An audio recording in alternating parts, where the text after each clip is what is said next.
जय हिंद मेरे दोस्तों। आप लोगों का एग्ज़ाम बहुत नज़दीक आ चुका है, इसलिए आप सभी विद्यार्थी जो हैं अभ्यास पे ज़्यादा ध्यान देना है। आप लोगों को अब अधिक से अधिक अभ्यास की ओर चलना है, अधिक से अधिक अभ्यास करना है। इसलिए हमें जब हम लोग पढ़ते थे तो उस समय का एक वाक्य याद आ रहा है। एक लाइन था कि करत करत अभ्यास जाकी होत सुजान, रसरी आवत जात है सिलपल परत निशान। यानी कि कहने का अर्थ था कि इससे जो अभ्यास करते हैं ना, उस अभ्यास करते करते जो है रसरी जो है अभ्यास करते करते जो है पत्थर पर जो है अपना निशान छोड़ गया था। इसलिए जो है आप लोग भी जो है अपना अभ्यास निरंतर करते रहे और अब 17-13 दिनों के समय में आप लोग अधिक से अधिक अभ्यास पर ध्यान दें। तो कल के क्लास के आगे हमने बताया था, कल क्लास में बताया था कि अब अगले क्लास हम लोग असहयोग आंदोलन की ओर चलेंगे। तो असहयोग आंदोलन का जो है आज पार्ट 1 चलेगा। आज असहयोग आंदोलन का जो है आज पार्ट 1 चलेगा। आज से हम लोग लगभग या 1 से 2 क्लास में यह ख़त्म हो जाएगा। प्रथम क्लास आज है, क्लास की ओर चलते हैं। तो सर्वप्रथम जो है असहयोग आंदोलन के बारे में देखिए। असहयोग आंदोलन के बारे में जो है कहा जाता है कि असहयोग आंदोलन का पहले अर्थ समझ लेना है कि असहयोग आंदोलन जो है, असहयोग मतलब होता है कि सहयोग न करना।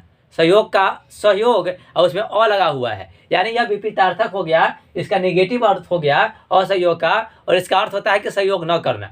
तो किसके साथ भाई सहयोग नहीं करना, तो ये भी लाइन आएगा। तो इसको आगे तक पढ़ेंगे तो पता चलेगा किसके साथ सहयोग न करना और असहयोग क्या था। तो देखिए असहयोग आंदोलन जो है, सबसे पहले हमने लिख दिया है इस पॉइंट को, और ये इम्पोर्टेंट पॉइंट है कि असहयोग आंदोलन 1 अगस्त 1920 से असहयोग आंदोलन आरंभ हुआ था। देखिए इसको VVI कर आप, ये भी मैं बता देता हूँ कि जितने भी लाइन बताए गए हैं यह सभी लाइन आपके VVI हैं, और इससे सब्जेक्टिव और ऑब्जेक्टिव दोनों सोल्व किए जा सकते हैं, दोनों सोल्व होते हैं। आपके सब्जेक्टिव भी यहीं से हम बता रहे हैं और ऑब्जेक्टिव भी यहीं से बता रहे हैं। तो सर्वप्रथम ऑब्जेक्टिव लाइन के लिए ध्यान दीजिए कि असहयोग आंदोलन 1 अगस्त 1920 ईस्वी से चला। तो 1 अगस्त 1920 ईस्वी से असहयोग आंदोलन आरंभ हुआ। उसके बाद चलिए, यह असहयोग आंदोलन जो है ना, यह सिर्फ एक दिन, सिर्फ 1920 की कहानी नहीं है। यह 1 अगस्त 1920 की कहानी नहीं है। इसे आपके क्वेश्चन पेपर में, आपके जो है केस पेपर या अन्य क्वेश्चनों में आपको मिलता होगा कि स्वराज पुस्तक किसने लिखी थी, किसका पुस्तक था।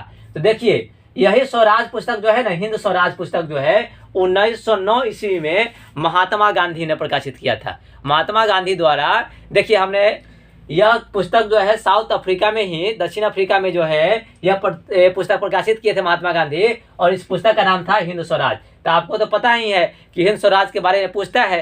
तो हिंद स्वराज पुस्तक की प्रकाशित कब हुआ, 1909 ईस्वी में हुआ, और किसने किया प्रकाशन, तो महात्मा गांधी ने। अब आते हैं इसमें यह हिंद स्वराज में आखिरकार इसको हम लोग क्यों बोला, तो यही एक हिंद स्वराज पुस्तक जो था, इसी में 1909 ईस्वी में महात्मा गांधी ने कहा था कि हम आज़ादी ले सकते हैं। हम आज़ादी जो है, सरकार से जो है आज़ादी हम 1 महीना 1 साल में ले सकते हैं। तो कैसे, तो उन्होंने इसी पुस्तक में बताया था कि हम सरकार के साथ असहयोग करके, यानी कि सरकार हम पे शासन कर रही है, तो किसके सहयोग से, हमारे सहयोग से। तो सरकार को अगर हम सहयोग देना बंद कर दें तो उसको जो है, उससे हम आज़ादी पा लेंगे। तो इसी का उद्देश्य से महात्मा गांधी ने अपनी पुस्तक में हिंद स्वराज पुस्तक में जो है 1909 ईस्वी में ही बता दिया था कि हमको सरकार के पक्ष, सरकार के जो है विरोध में एक आंदोलन चलाना है। तो यहाँ पर देख लीजिए कि 1909 ईस्वी में प्रकाशित अपनी पुस्तक हिंद स्वराज में महात्मा गांधी ने भारत की आज़ादी के लिए असहयोग आंदोलन के महत्व को बताया था। यही प्रश्न पूछता है कि हिंद स्वराज पुस्तक का प्रकाशन कब, 1909 ईस्वी में, और किसने था, महात्मा गांधी। और इसी महात्मा गांधी ने बताया था कि असहयोग आंदोलन किस लिए किया जाए। अब अगला देखिए, ये 2 पॉइंट जो है, यह 2 पॉइंट आपके लिए वेरी इंपॉर्टेंट है, VVI है।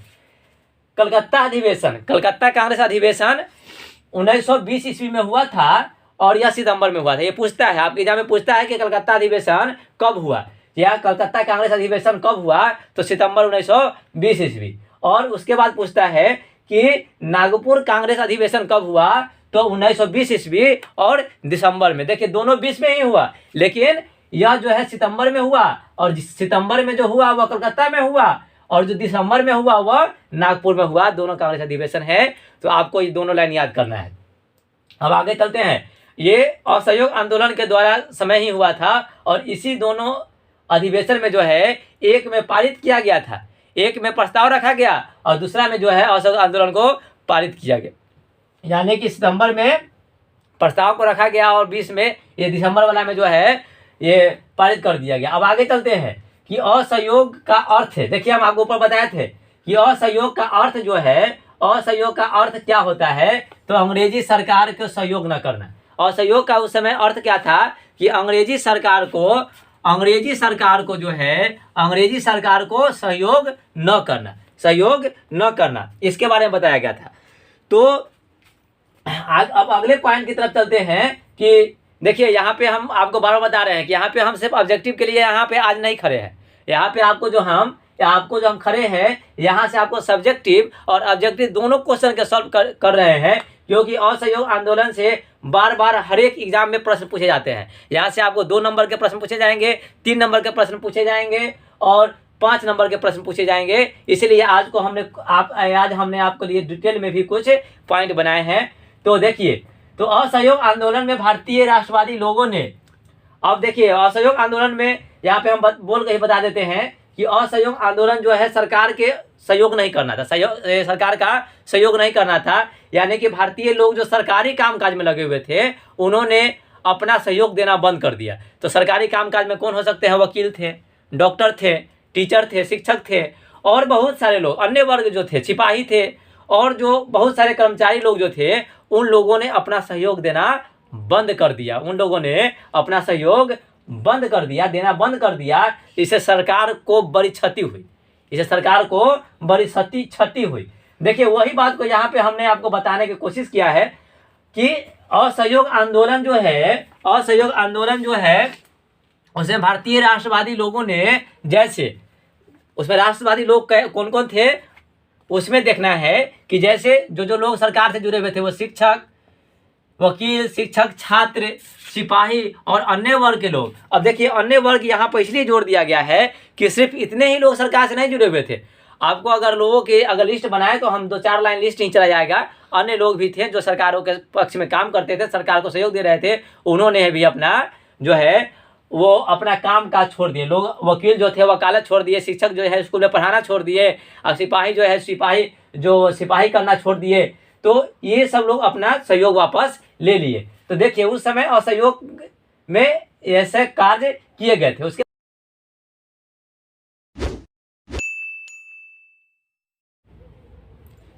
तो बहिष्कार करने वाले लोगों में कुछ राष्ट्रवादी लोगों का हम नाम बता रहे हैं। जैसे वकील में जो थे वो मोतीलाल नेहरू, चित्तरंजन दास, जवाहरलाल नेहरू, वल्लभ भाई पटेल जैसे लोगों ने, ये नाम पे आप लोग थोड़ा ध्यान दीजिएगा कि चित्तरंजन दास, वल्लभ भाई पटेल, जवाहरलाल नेहरू और चित्तरंजन दास जैसे लोगों ने वकालत छोड़ दी, और बहुत सारे शिक्षक, सिपाही, कर्मचारी जितने भी थे, उन्होंने अपना जो है कार्यकाल जो है अंग्रेजों के साथ समाप्त कर लिया था।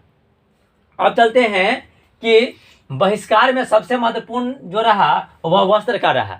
बहिष्कार में सबसे महत्वपूर्ण जो रहा वस्त्र का रहा, और इस वस्त्र का महात्मा गांधी ने अधिक जोर जो दिए वह वस्त्र का जो है बहिष्कार करने पर दिया। उन्होंने भारतीय वस्त्र को अपनाने पर जोर दिया, और विदेशी वस्त्रों को जो है विरोध करने का, यानी कि उसको जो है बहिष्कार करने पर जो उन्होंने बल दिया।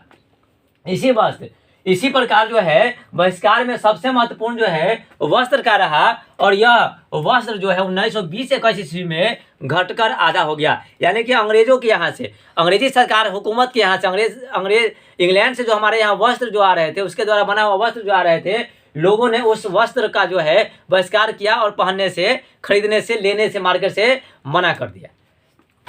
अब कहाँ से आएगा भाई? अब मान लें कि विदेशी वस्त्र नहीं ले रहे हैं तो अपने यहाँ तो उन्होंने क्या, उसने तो पूरा कच्चा माल वो ले जाता था, और ये अपने यहाँ तो पूरा मतलब कि चौपट कर दिया था धंधा को।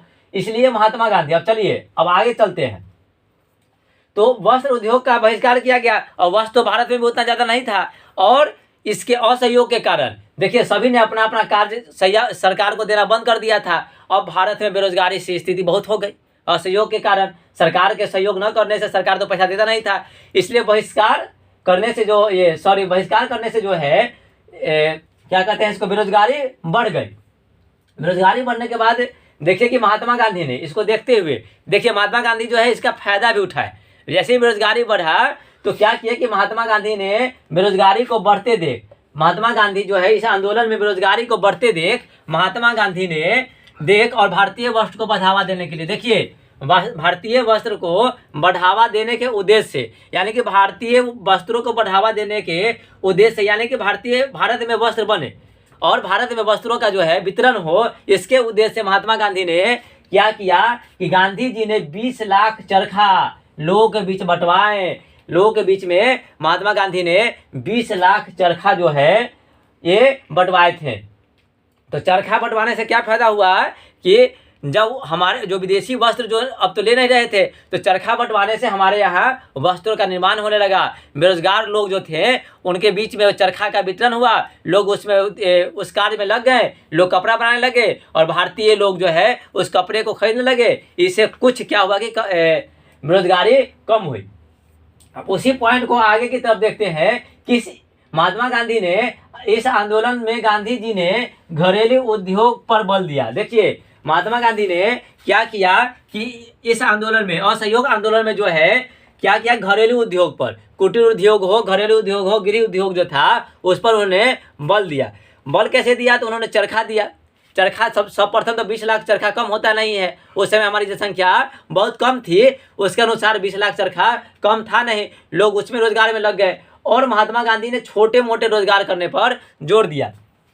तो देखिए ये जो है उद्देश्य पर बल दिया जिससे आत्मनिर्भर भारत का उदय हुआ था। देखिए अभी जो आत्मनिर्भर भारत जो हमारे देश के माननीय प्रधानमंत्री जी द्वारा पर डे जो है सुबह उठिए आत्मनिर्भर भारत का जो नारा दिया जाता है, उस नारा को जो है 1909 ईस्वी में कहिए महात्मा गांधी ने जो अपने पुस्तक में, या कहिए कि 1920 ईस्वी में जो है महात्मा गांधी ने असहयोग आंदोलन के तहत जो है आत्मनिर्भर भारत बनाने का जो है सपना देखा था, उन्होंने उद्देश्य रखा था। और जहाँ तक कहिए कि वो जो है उस समय जो दिक्कत था भारत के बीच, उसके तहत वो जो है बहुत हद तक सफल भी हुए थे। आज वही आत्मनिर्भर भारत की ओर, भारत बनाने की ओर हमारे माननीय प्रधानमंत्री जो नरेंद्र मोदी जी हर रोज़ कहा करते हैं। तो इसी आंदोलन में गांधी जी ने घरेलू उद्योग पर बल दिया जिससे आत्मनिर्भर भारत का निर्माण हुआ। तो आज जो है यह असहयोग आंदोलन का जो है प्रथम भाग था।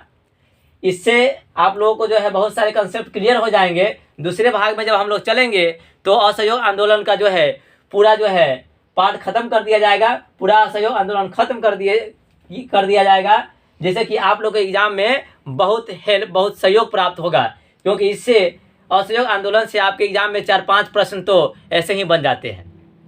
सब्जेक्टिव आपको पूछा ही जाएगा, ऑब्जेक्टिव भी बहुत सारे प्रश्न बनते हैं। तो आप लोग इस वीडियो को जो है बहुत ध्यान से देखें। और एक बात और अंत में चलते चलते कहेंगे कि अब आप लोग को समय का अभाव है, समय कम बच गया है, इसलिए पर डे आप लोग सब्जेक्ट बाय सब्जेक्ट जो है पढ़ाई करें।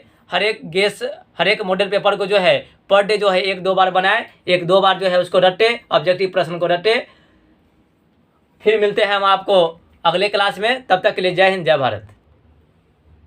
एक आवश्यक सूचना आप सभी विद्यार्थियों के लिए कि कल से हम समय को देखते हुए, एग्जाम के नज़दीकी को देखते हुए, कल से आप लोगों के लिए एक मॉडल सेट जो है हम रोज़ के रोज़ आपके बीच रखेंगे। कल से 2 वीडियो आप लोगों के साथ अपलोड किया जाएगा और उसमें एक वीडियो में सिर्फ आपको जो है प्रीवियस ईयर और मॉडल पेपर के जो है हम सॉल्व करके बताएंगे, जिससे कि आप लोग के एग्ज़ाम में जो है काफ़ी जो है हेल्पफुल साबित होगा।